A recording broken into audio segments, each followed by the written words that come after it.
What's happening in the world right now coming up on NTD News. First, our top stories. A White House spokesperson not answering whether cocaine found last week belonged to the president or his son. He said he can't answer because the allegations were made by former President Trump. Is the growing economy slowing? Jobs added are below expectations. Are the Federal Reserve's interest rate hikes finally having an impact? Controversial cluster bombs sent to Ukraine? They're expected to be part of a new aid package set to be announced today. Over 100 countries have banned the weapons. Find out why. U.S. Treasury Secretary Janet Yellen meets with a Chinese premier during her trip to Beijing. She called out China for its punitive moves against U.S. companies.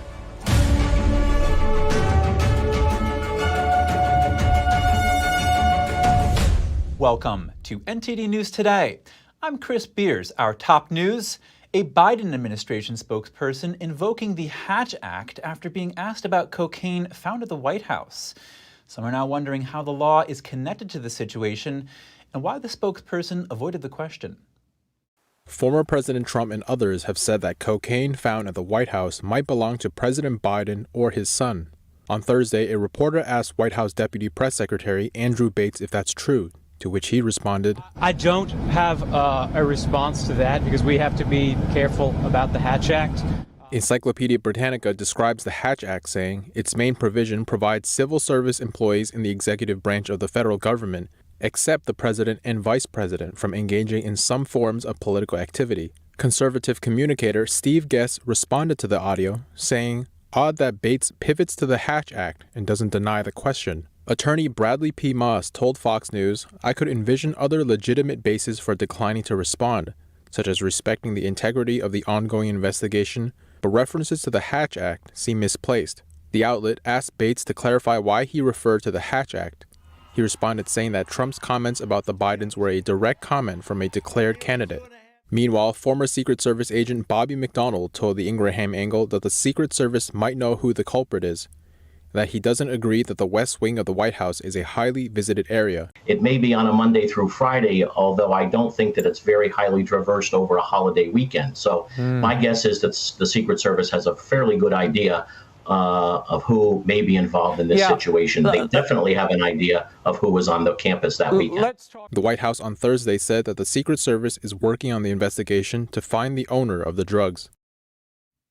California Governor Gavin Newsom wants to probe Republican-led states. He wrote a letter to the U.S. Attorney General about the recent transport of illegal immigrants.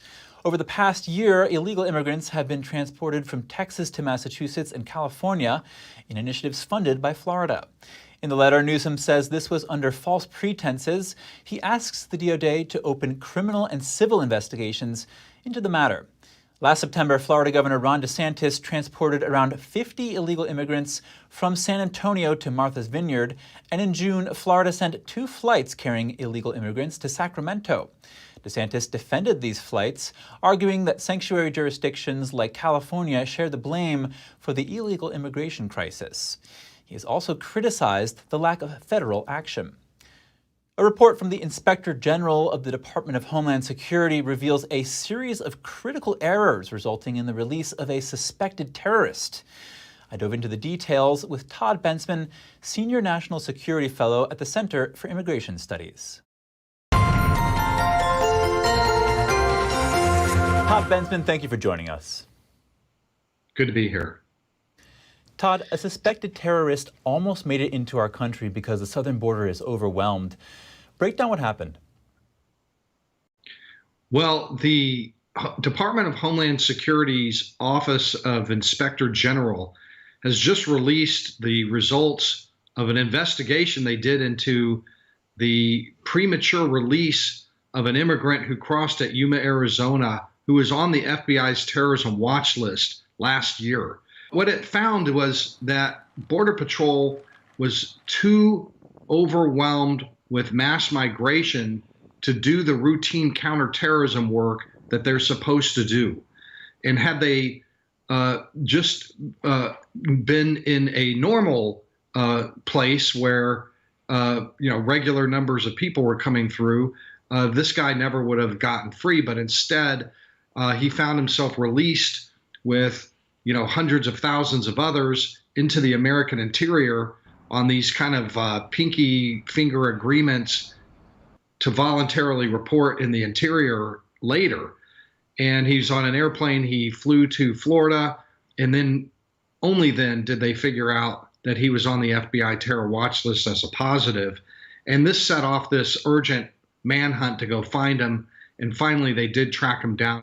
This case was filled with communications failures and really just, illustrates how the mass migration crisis has made America more vulnerable to terrorist infiltration. We've had more than 200 actually be apprehended who were on the FBI's terror watch list in 2 years. They're coming.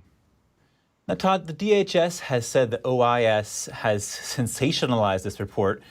What do you make of that?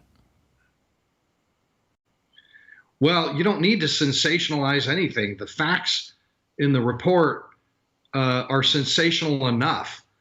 They spell out exactly what happened. It talks about that this guy was on the FBI terror watch list and all the communications breakdowns. It's sensational by itself. Just keep the language plain. You don't need to dress this thing up. My main question, though, is that I'm aware of several other cases just like this. And the question is whether OIG also is investigating those cases. And what's the state of national security given the state of the border? Well, terrible, because, listen, we have counterterrorism programs in place that are successful and effective. They have kept the country safe from terror attack over that border. It's not like we don't have plenty of people coming from countries of national security concern over that border. We have thousands every year, even when there's no mass migration crisis. But the numbers that are coming over for the last 2.5 years are so massive, historically huge, the greatest in U.S. history, actually, that those counterterrorism programs are undermined, they're undercut, they're eroded. And this OIG report, the most important thing about it is that it recognizes this. It says plainly over and over again that the agents on the ground were too busy to open their emails. Were too busy to do the counterterrorism that they're supposed to do. There are more cases like this. You can find them at CIS.org under my name, Todd Bensman. I write about these all the time. Well, Todd Bensman, thank you so much for your time. Thank you for having me. Turning our attention now to state politics, New Hampshire is the latest state to ban boycotts of Israel. That means the state won't enter into contracts with companies that boycott Israel. New Hampshire's Governor Chris Sununu signed an executive order on Thursday regarding the issue. This makes New Hampshire the 37th state in the nation to enact such a regulation. The state government is prohibited from making contracts or investments with companies that boycott Israel and its trade partners. The Israeli-American Coalition for Action praised Sununu for his move, saying he's standing up against discrimination. Meanwhile, the Council on American-Islamic Relations condemned the rule, saying it violates the First Amendment. 18 people were taken to hospitals after a double-decker tour bus collided with a New York City public bus in Manhattan. The front windows of the tour bus were shattered. 63 more people were evaluated by medical professionals at the scene. All injuries were non-life-threatening. The Top View tour bus collided with the rear of a bus operated by New York City's Metropolitan Transportation Authority. This was around 7 p.m. last night on Manhattan's east side. Fire department officials said both buses were full of people. Most of the injuries were cuts, scrapes, and bruises, but some people were treated for suspected fractured bones and head and neck injuries. Officials declined to comment on the cause of the crash. After the break, 3 food delivery companies are taking New York City to court. They're challenging a new minimum wage for food delivery workers. And how much money can bring security? One survey says Americans feel the figure is over $200,000 per year. More in just a moment here on NTD News Today.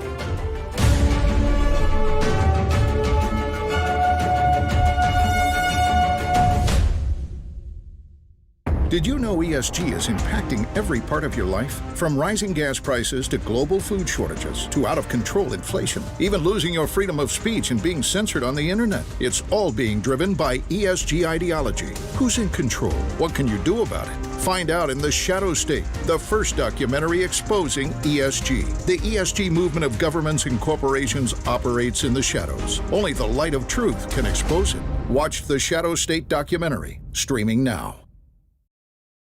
Is deep-sea fish oil really healthy?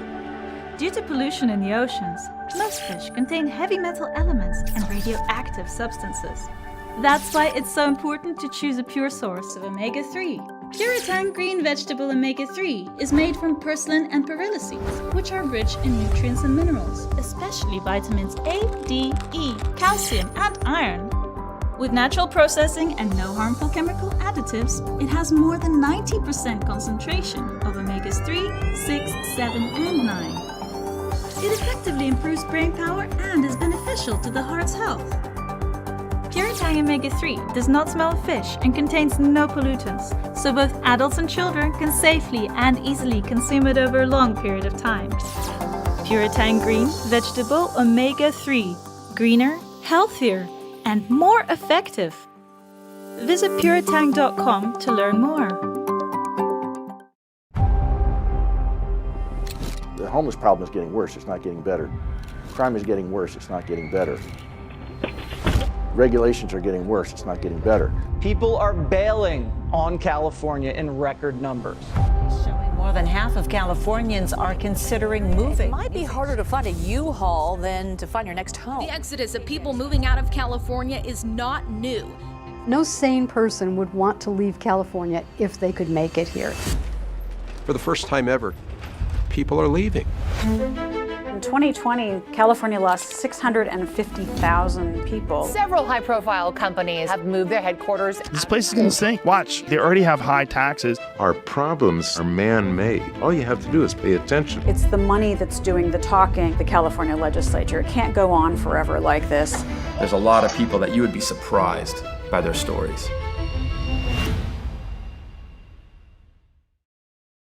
Anyone who's ever sold a home can tell you it is really hard. That's why who you work with matters. Together with Homelight, we've helped thousands of people sell faster and for the best price.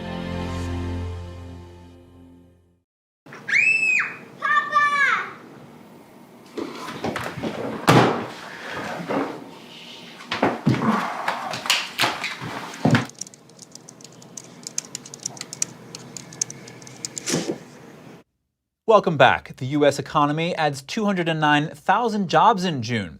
This is below analysts' expectations. The unemployment rate ticked down to 3.6% and wages increased to 0.4% month over month. For more in-depth analysis, NTD Business's Don Ma speaks with a job market expert. And here with me is Julia Pollack, chief economist at ZipRecruiter. So after 13 consecutive beats of expectations, we now get a softer print for the jobs numbers today, but still about 200,000. So pretty solid. What are we seeing with this report? This is still a solid report. Unemployment is still very low at 3.6%, and 209,000 jobs added is nothing to sneeze at, but there are clear signs that the labor market is cooling. Let me walk you through just a few of those. So one, this is the lowest print since December of 2020. Two, the job finding rate for unemployed workers has gone down below its pre-pandemic sort of average.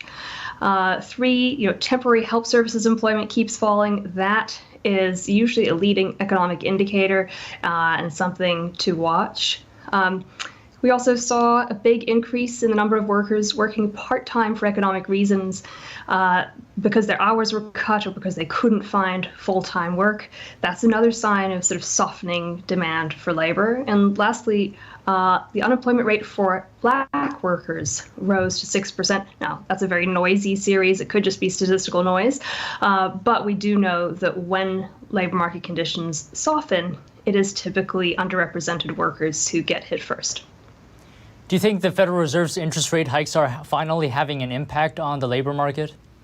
That is very much the takeaway that I would take from this report. Yes, the labor market is finally starting to feel the effects of higher interest rates. So among other reasons, you said the number of people working part-time increasing contributes to the weakness in the labor market. Can you elaborate on why that is? Sure. So specifically, workers working part-time for economic reasons. That's workers who would be working full-time if they could, but whose hours have been cut recently, either because there just isn't enough activity or because there aren't full-time jobs available. The decline in hours over the past year is also because many of the jobs added have been part-time, some for voluntary reasons. There are workers who are picking up part-time jobs because they want to. But the fact that we're now seeing an increase in those who are taking on part-time work because they have to is a bit more concerning. And it suggests that there are workers who are increasingly underemployed. Do you expect this report to be an outlier, or is this going to be a continuous trend going forward? So I think we are now back to a sort of sustainable labor market that's no longer overheating, that's adding jobs, that's sort of a solid, steady pace. I think that we could see stronger reports than this going forward for a number of reasons. One is that employment overall is still well below its pre-pandemic trend. There would be a lot more people employed in this economy if the pandemic had never taken place. And so there's still a lot of catch-up hiring that might take place in the coming months, especially in the government and in childcare services and in industries that were hardest hit. Another reason is we've just had an almost 15% year-to-date return in the stock market and a rebound in consumer confidence, which could bode well for activity going forward. All right, thank you so much today, Julia. Always great speaking with you. Good speaking to you too. DoorDash, Grubhub, and Uber Eats are challenging New York City's new minimum wage law for food app delivery workers. Starting July 12th, the law would increase pay for app delivery workers to $17.96 per hour before tips, and raise pay again to nearly $20 per hour in April 2025. The food delivery platforms say the law would hurt delivery workers more than help them. DoorDash and Grubhub allege that the law is legally flawed because it targets only meal delivery services, not grocery delivery services, and would force companies to pay workers for hours that they are available, even if they don't actually make any deliveries. They also say the law would increase the cost to consumers, adding an average of $5.18 per order. The city's new law comes after online meal delivery services spiked in popularity during the pandemic. Now, delivery orders still remain higher than pre-pandemic levels. Mortgage rates went up again last week to the highest so far this year, an average of 6.81% for a 30-year fixed-rate loan. The rate is 0.1% higher than the week before and 1.5% higher than this time last year. That's according to data Freddie Mac released Thursday. Economists say the combination of higher rates and low inventory continues to keep some potential buyers out of the market. Mortgage applications went down last week, according to the Mortgage Bankers Association. Many homeowners are delaying plans to move in order to keep their current lower mortgage rates. And how much money would you need to feel financially secure or rich? A new survey brought some remarkable figures. People said they would need to earn, on average, $233,000 a year to feel financially secure. And they would need to make $483,000 a year to feel rich or to attain financial freedom. To put those numbers in perspective, the median earnings for a full-time, year-round worker in 2021 was just over $56,000. More than 2,500 adults took part in the survey. In Bankrate survey, 72% say they did not currently feel financially secure, although 46% said they expect to someday. The top reasons cited for not feeling secure today, 63% said high inflation. That was followed by the economic environment, insufficient emergency savings, insufficient retirement savings, rising interest rates, low pay or low career mobility, high debt, and housing affordability. A Texas school district is not allowing students to use a bathroom that doesn't correspond to their gender. It also won't allow them to choose their own pronouns. The policy has come after a push from parent groups. The school district in Tarrant County passed the policy on a 5-0 vote, with one school board abstaining and another not present. The school board president said measures like these lay the groundwork for protecting kids and educators. The effort was led by conservative group Citizens Defending Freedom. The American Civil Liberties Union of Texas said the new policies would harm LGBT students. In a tweet, the organization referred to as a political attack on students that would create a hostile environment. Pennsylvania's Democratic Governor Josh Shapiro went back on his campaign promise to expand school choice in the state.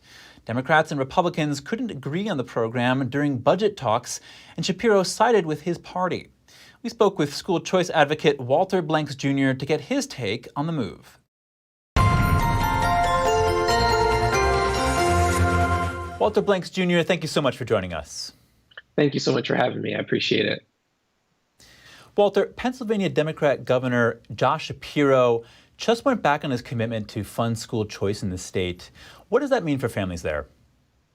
Well, Pennsylvania already has a small school choice program, but when you run your campaign with the promise of bringing more school choice and expanding it, and then you're on national television on June 23rd supporting it and talking about the importance of it, and then, a few weeks later, you decide to line item veto the one thing that you've been campaigning on. It's very disheartening to see and very, very hypocritical on his end. He sends his own children to private schools, but for the parents and families in Pennsylvania, they won't have that option. They won't have a wide variety of options when it comes to their children's education. And it's very, very sad to see, especially with the current school choice landscape across the country. People support it. People want it. 73% of minority families want school choice, and to see Democrats primarily go against it and do everything they can to stop it is very sad to see across the country, but in Pennsylvania specifically. What led to the governor changing his mind? Yeah, there's a lot of things. He put out a release saying that it was just not being able to agree across party lines and all these things. But I honestly believe that it was the unions in Pennsylvania doing everything that they can to halt the expansion of school choice in the state. And I always say this, when politics is played when it comes to school choice, children are left out in the cold. And this isn't just a simple policy. You're actually impacting the lives of children across the entire state. And in my opinion, it's not a good move and it's not a good look. And I have no doubt that parents will remember this and families will remember this when election time rolls around. Now, most families in the country don't have access to school choice. What does this term mean? It means that they're stuck in their school. They're stuck in their government-assigned district school, whether that school is performing or not.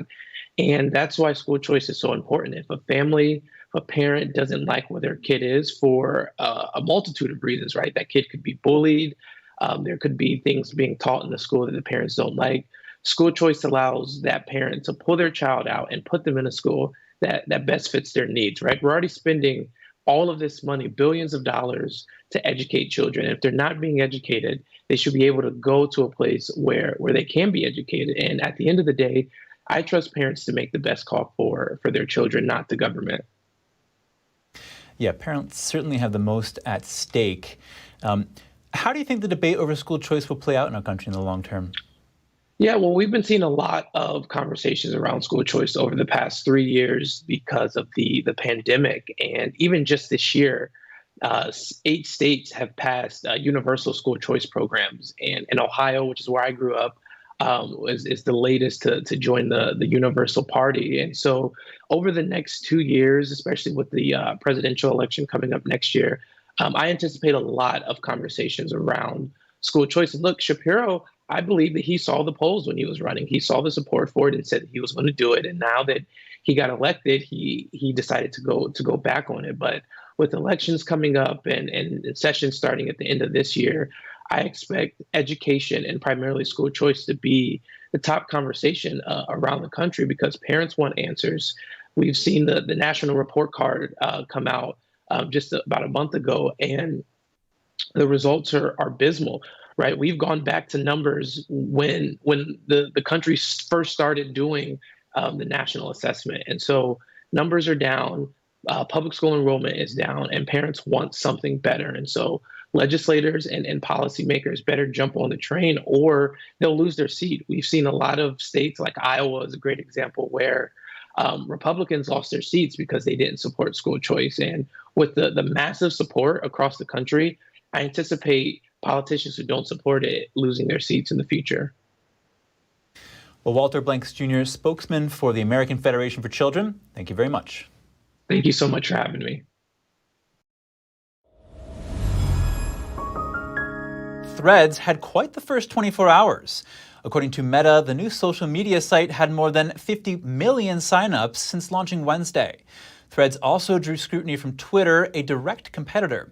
The company threatened legal action and accused Meta of stealing trade secrets when it hired former employees to help develop Threads.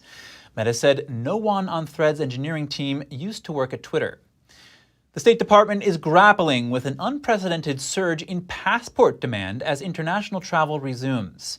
Officials urge Americans to check their passports and renew them in advance.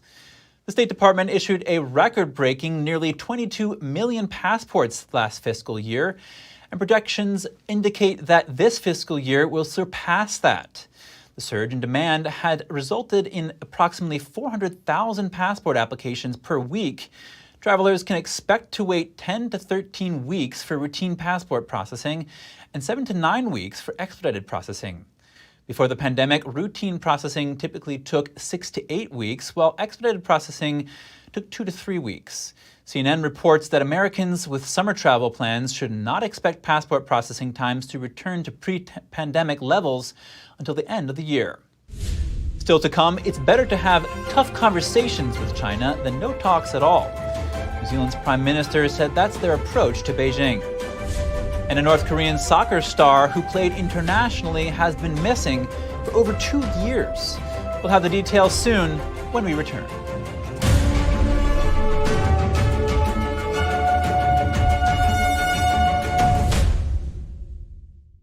Tonight on America's Hope, one mother turns the tragedy of losing her son into triumph and healing, creating Mothers Against Violence. And a panel discussion tonight about crime and policing in America with actress Patricia McKenzie, police veteran Bobby Kipper, and psychologist Dr. Scott Geller, who are actively caring for people to help keep hope alive in these troubling times. That's next on America's Hope.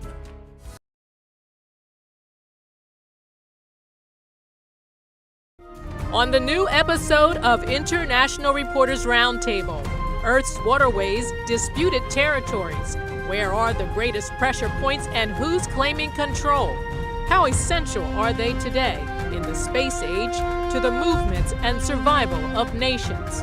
Guests Michael Yan, Grant Newsom, and Sargis Sangari join us to discuss the importance of waterways, how they factor into the current geopolitical equation, and what they reveal. Tune in with NTD host Cindy Drukir and our guest panel, giving us a clearer picture of these global events. Saturday at 1 p.m. or Sunday at 7 p.m. Eastern Time.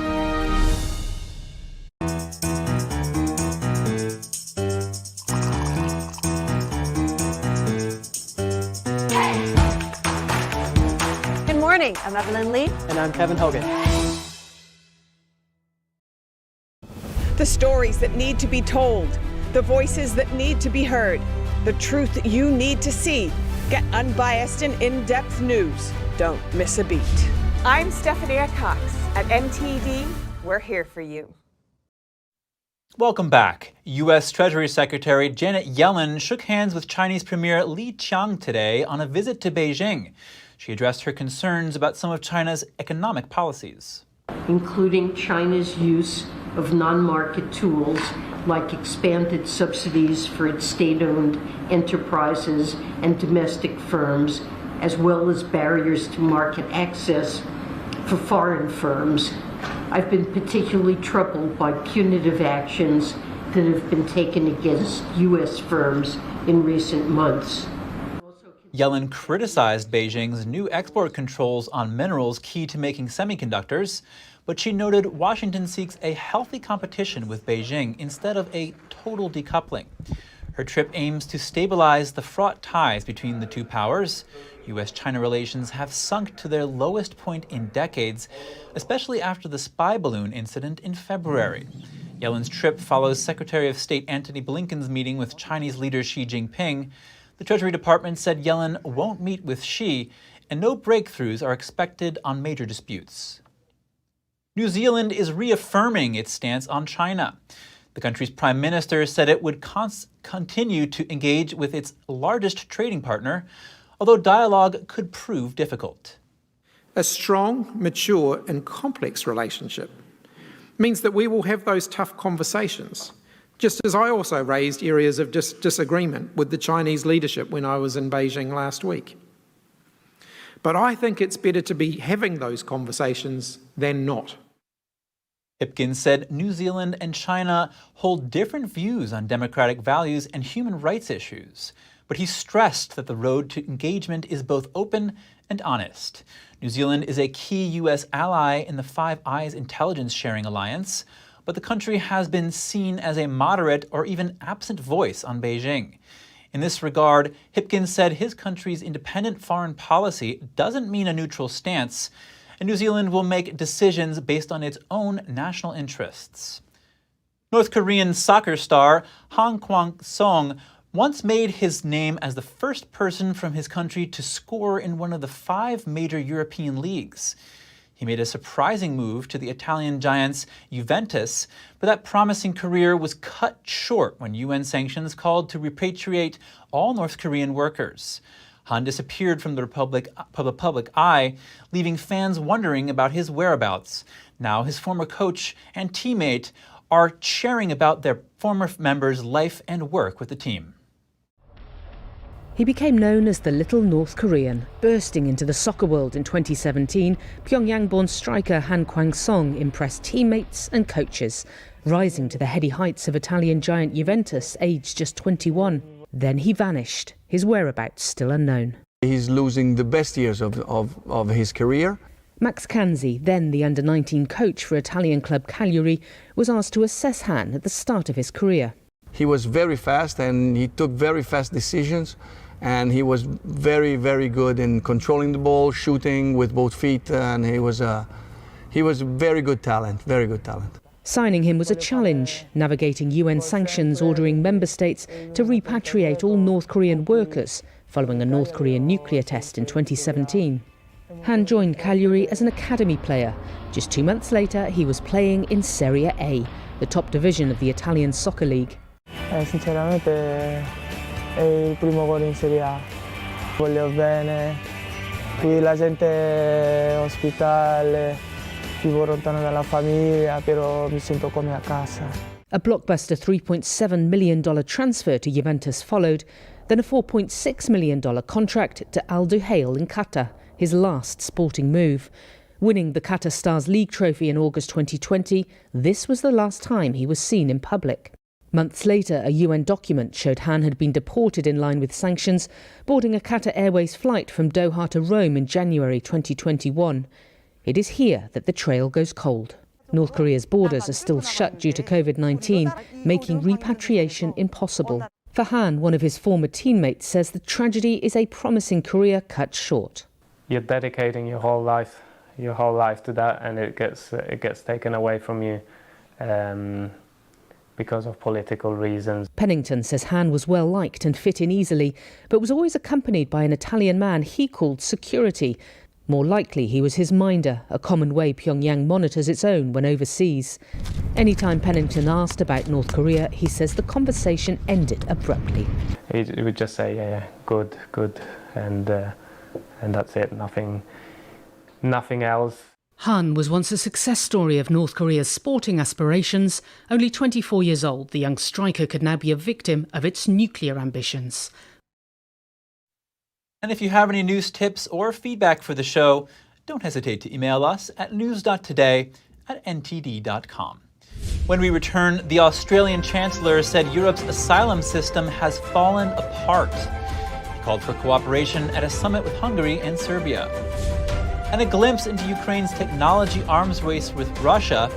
Innovators and military officials brainstorm ways to neutralize Russian suicide drones. More shortly here on NTD News Today.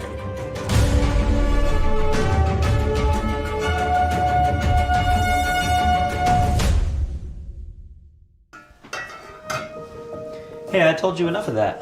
But look, this is different. It's Ganjin World.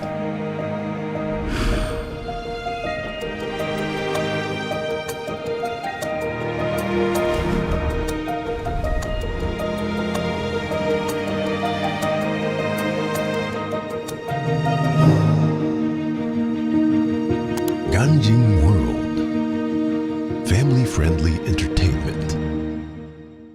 Stay tuned to get 2 rolls of alien tape free. You wouldn't stick your mother-in-law on the wall, but you could with alien tape. It just sticks. Just peel and stick to make anything stay in place quick. Brick, pavers, marble, tile, plastic, even leather. Nothing works better than alien tape.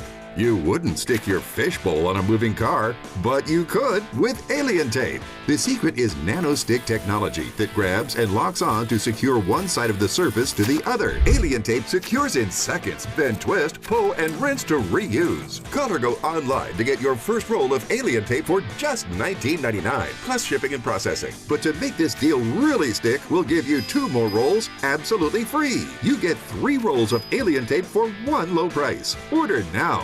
To order, call 1-800-490-1364 or go to tryalientape.com. So call 1-800-490-1364 or order online at tryalientape.com.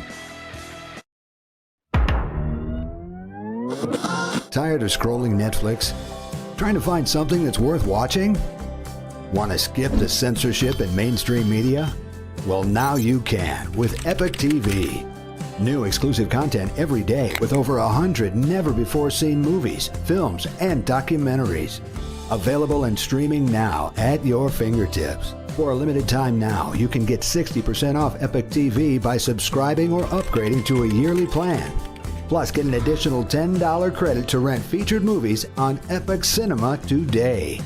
Skip mainstream narratives and find quality family entertainment from the comfort of your very own home. Say no to big tech and subscribe to Epic TV.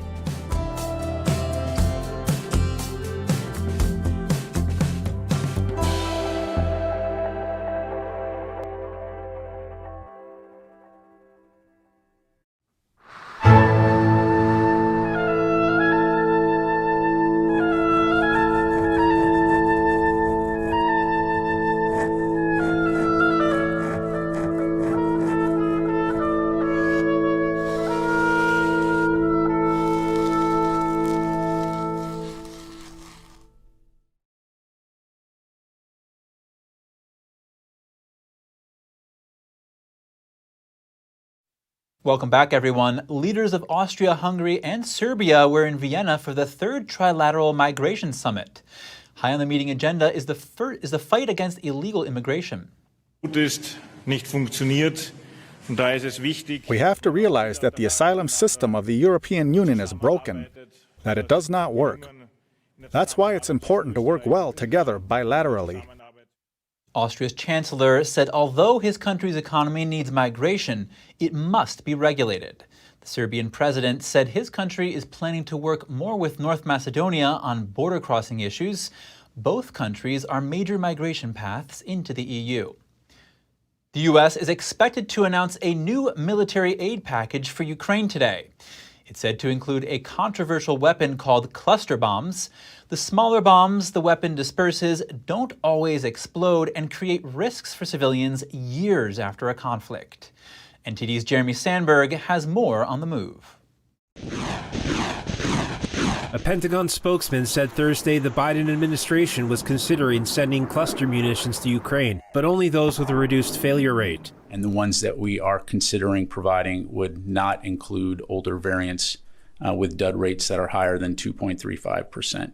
Cluster munitions, or cluster bombs, are canisters that hold tens to hundreds of smaller bomblets, also known as submunitions. The canisters can be dropped from aircraft, launched from missiles, or fired from artillery, naval guns, or rocket launchers. The munitions break open at a set height, depending upon the area of the target, and the bomblets spread out over that area. They are fused by a timer to explode closer to or on the ground, spreading shrapnel that is designed to kill troops or take out armored vehicles like tanks. But they don't always explode. Failure rates vary based on the terrain and can reach as high as 40%. Ukrainian officials have repeatedly asked the U.S. for the weapons, but the Biden administration has been wary of providing them over widespread concerns of civilian casualties. A top Pentagon official told lawmakers last month that cluster munitions would be useful to Ukraine, especially against dug-in Russian positions on the battlefield. Some Republicans in Congress have urged President Biden to supply them, while many Democrats oppose the move.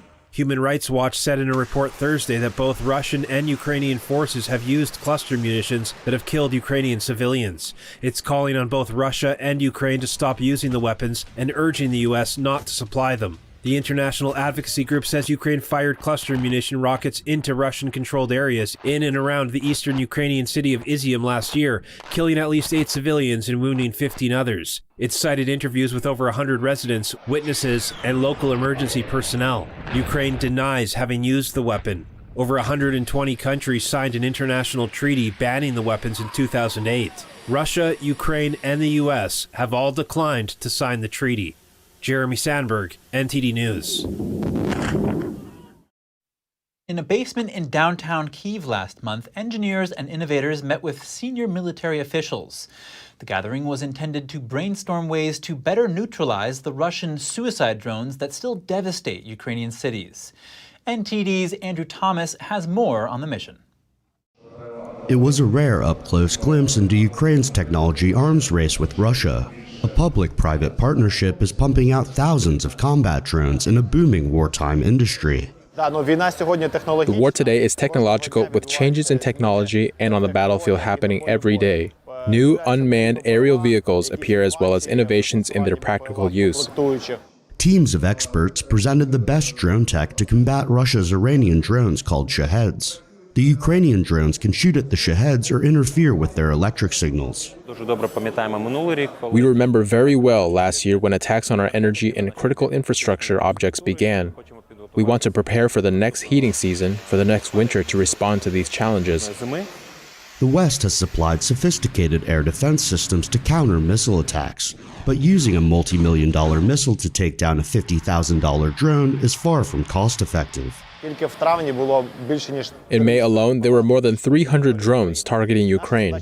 Our task is to lower the cost of destroying Shaheds. We're talking about detection of drones using acoustic as well as other means, and also about the actual destruction. It is not profitable to use air defense rockets to destroy Shaheds. Currently, there are 40 companies that can sell drones to the government. Ukraine hopes to buy 200,000 drones, both for strikes and reconnaissance, by the end of the year. Andrew Thomas, NTD News. Almost 1,000 World War II bombs recovered from the Black Sea and destroyed. A video from Russia's emergency ministry recorded the results of a months-long effort by divers in Crimea. The divers were working for a third consecutive year to remove explosives left on the bottom of the Black Sea after the Second World War. The dangerous findings include artillery and mortar shells and hand grenades of both German and Soviet production. In the previous 2 years, the teams had removed and destroyed over 6,000 explosive projectiles. When we come back, paleontologists in Queensland, Australia are unveiling prehistoric secrets. They're using a medical scanner to examine dinosaur footprints. And new sets of pickleball courts pop up at great New York City locations. The city is helping to spread the pickleball craze to more residents. We'll be back with more soon on NTD News Today.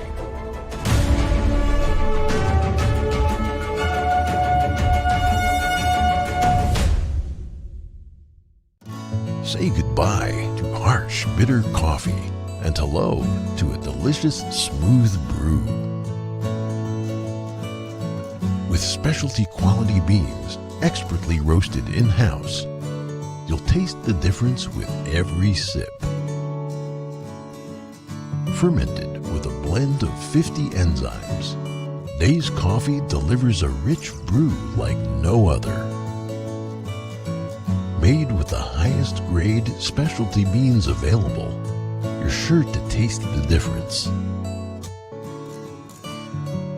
Elevate your morning with Days Enzyme Fermented Coffee.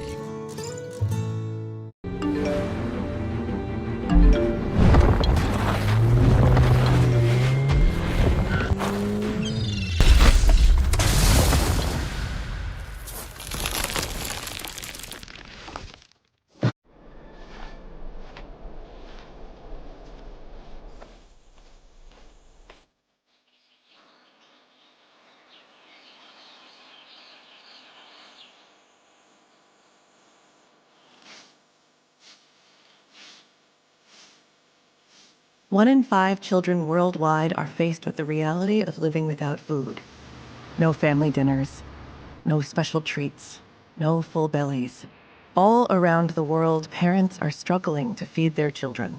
Toddlers are suffering from acute malnutrition, which stunts their growth. Kids are forced to drop out of school so they can help support their families. COVID, conflict, inflation, and climate have ignited the worst famine in our lifetime. And we're fed up. Fed up with the fact that hunger robs children of their childhood. Fed up with the lack of progress. Fed up with the injustice.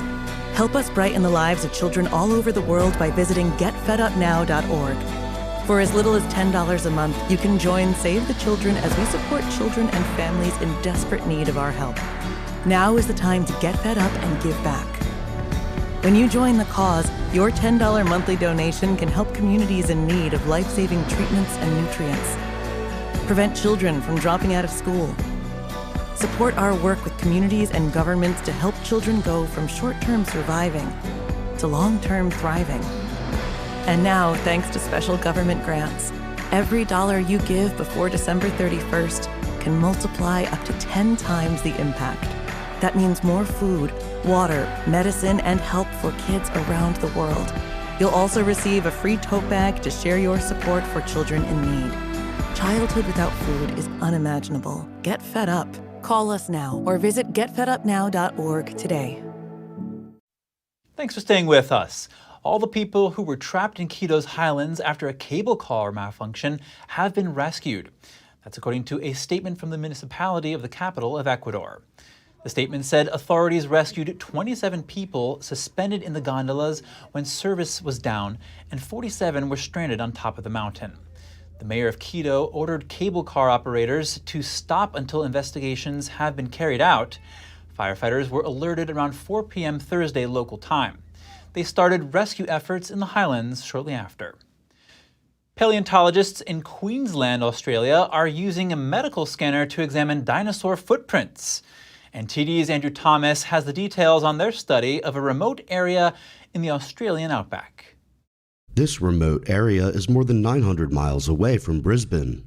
Paleontologist Scott Hocknell says he feels like a detective. He hopes that these advanced technological tools unveil prehistoric secrets. It's like looking at a crime scene 93 million years ago where most of the perpetrators are missing. They've gone, they've well and truly died out. We have no eyewitnesses, but we're looking at this scene and we've got to look for evidence. Hocknell and his team are using medical imaging to penetrate the core of fossilized footprints. This research could help us understand and visualize prehistoric times. Theories abound as to what happened here. Some believe that the area was a wasteland, but Hocknell's study paints a very different picture. There are many different layers with footprints. We're finding plants that were growing over the surface, and we're even finding potential traces of insects and burrows. Using his findings, Hocknell has constructed a digital picture of how the area may have looked like in prehistoric times, and it's far from barren. Big open floodplain with plants and a fantastic virgin life of lush growth and plants for animals to eat. So it's kind of like what you would expect today in the Serengeti or in the Okavango Delta. Plenty of fossils still need to be scanned, which may reveal even more secrets. The results of the study will be included in Queensland Museum's dinosaur exhibit. Andrew Thomas, NTD News. A small Canadian town went after a big world record, and the results were historical, or rather prehistorical, thanks to some devoted dancing dinosaurs. Watch a tiny Canadian town rewrite the history books by attempting to break a dinosaur dance party world record.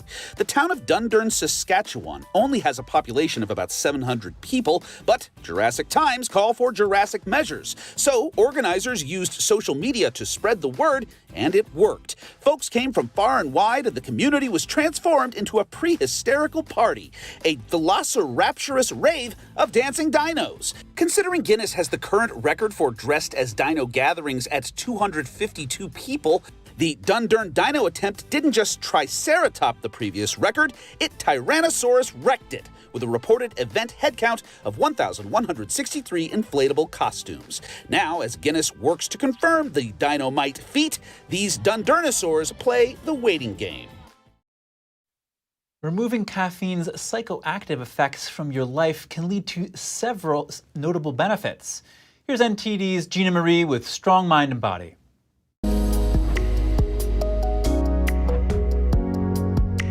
Caffeine is the world's most widely consumed psychoactive substance. 85% of Americans rely on it daily.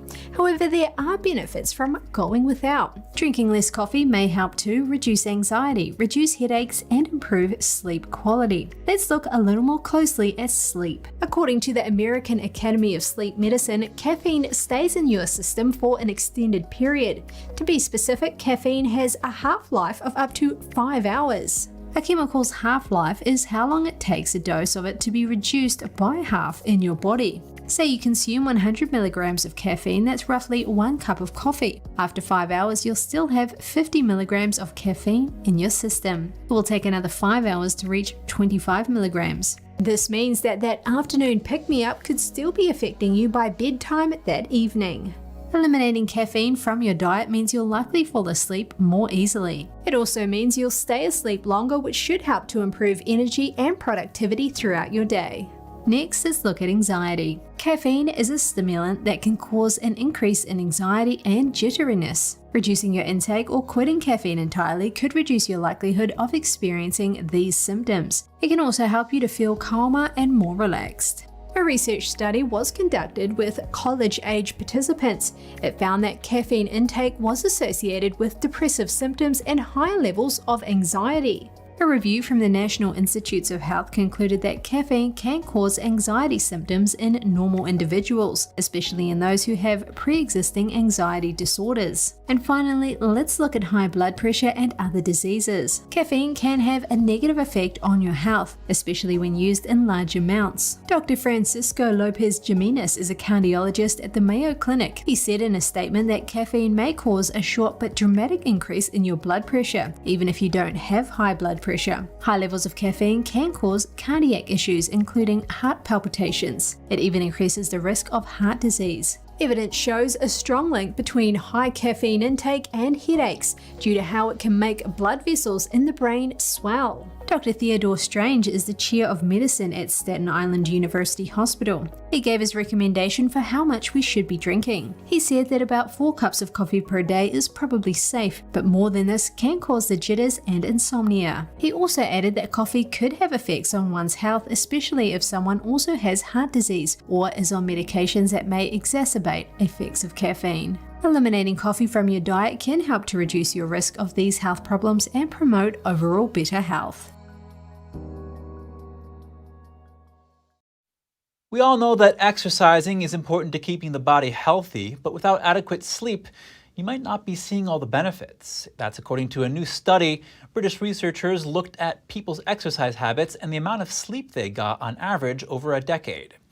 They found that those who did high-intensity workouts but slept less than 6 hours a night had faster overall cognitive decline than short sleepers who exercised infrequently.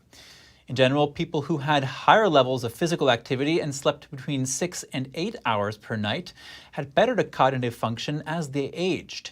Researchers say this shows that regular exercise might not always be sufficient to counter the long-term effects of lack of sleep, and that the two go hand in hand for better health.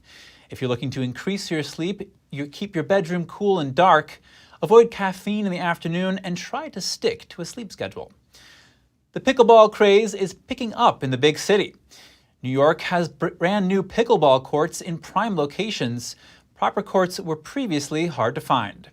But now a pickleball court in Union Square attracts players who can reserve the courts ahead of time. There are a total of 4 courts at the location. The busy location only allows pickleball on Thursdays, and court reservations start a week in advance. The courts will be open for play until August 3rd. Best of all, it's free.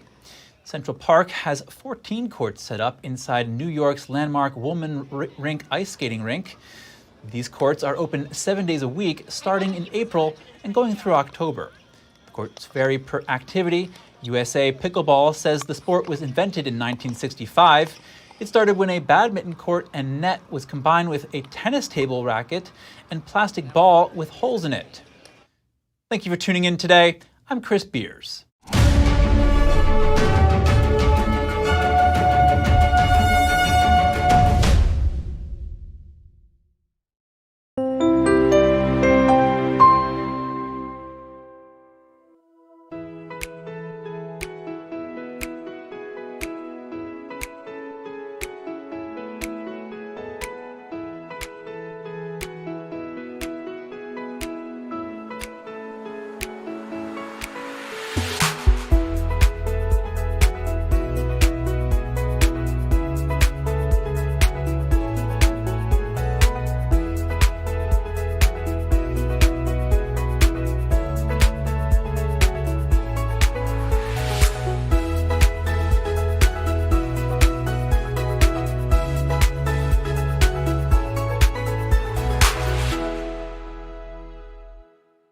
Thanks for watching us on YouTube. Did you know YouTube only keeps selective videos on its platform? So if you want to make sure you get the full picture, just subscribe to our newsletter.